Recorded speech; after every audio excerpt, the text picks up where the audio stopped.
I mean, we've, of course, seen this exact dynamic very famously in the last century. And I do think Japan is the big question mark because traditionally, a rising power, a great power like China, just kind of intuitively demands hegemony in its own region. Like China controls the East.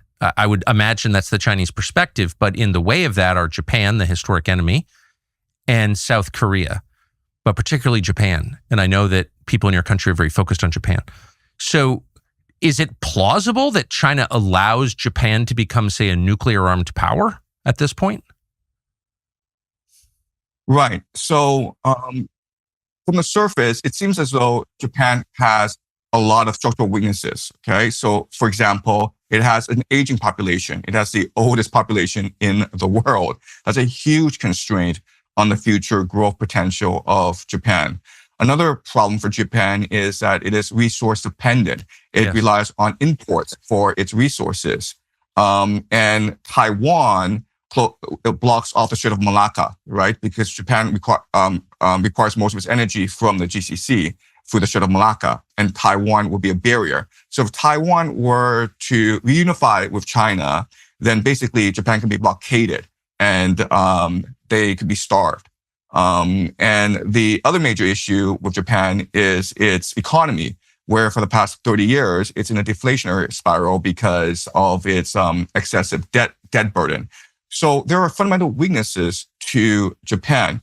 But I'm a historian and I study historical patterns. And what I've seen is that the Japanese people are incredibly resilient.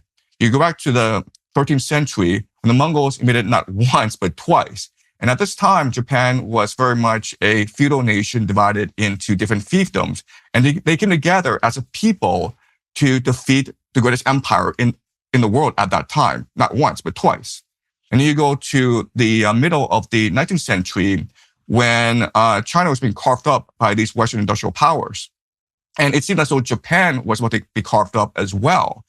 But the Japanese engaged in something called the Meiji Restoration. And in 20 to 30 years' time, they went from a feudal backward nation into an industrial power that ultimately defeated Russia in the Russo-Japanese War of 1905, right? And then you go to World War II, when America devastated Japan, not just nuclear strikes, but also the fire bombings. Yes. So at the end of World War II, Japan was completely devastated. But in like 20 years' time, in a generation, they became the world's greatest manufacturing power. So I would not count the Japanese out. There's something about their culture that is extremely resilient, extremely entrepreneurial. And I think that given crises, they will come together as a people and adapt to these challenges. If I were to bet, if you give me like $1 billion and said, in East Asia, you can invest your money either in China or Japan, or you could invest half and half. Well, Tucker, I'll be honest with you. I would invest all my money in Japan. That's what a fascinating analysis. I agree with you. Intuitively I agree with you, but I just wonder if China can tolerate that, given the history between the two countries and the focus. And just the growth of China, can they really allow right in the middle of East Asia a competing power?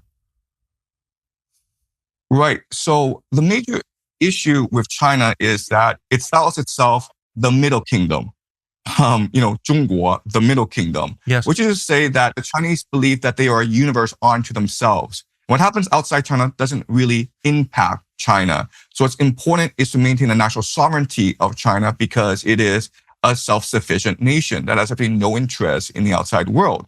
Japan is complete opposite in that it is an island and it requires it basically needs to extract resources from other nations in order to survive as a nation. So these are two very different mentalities where China is very much an agricultural, self-sufficient nation that is insular and conservative, and Japan is an outward-looking, seafaring nation.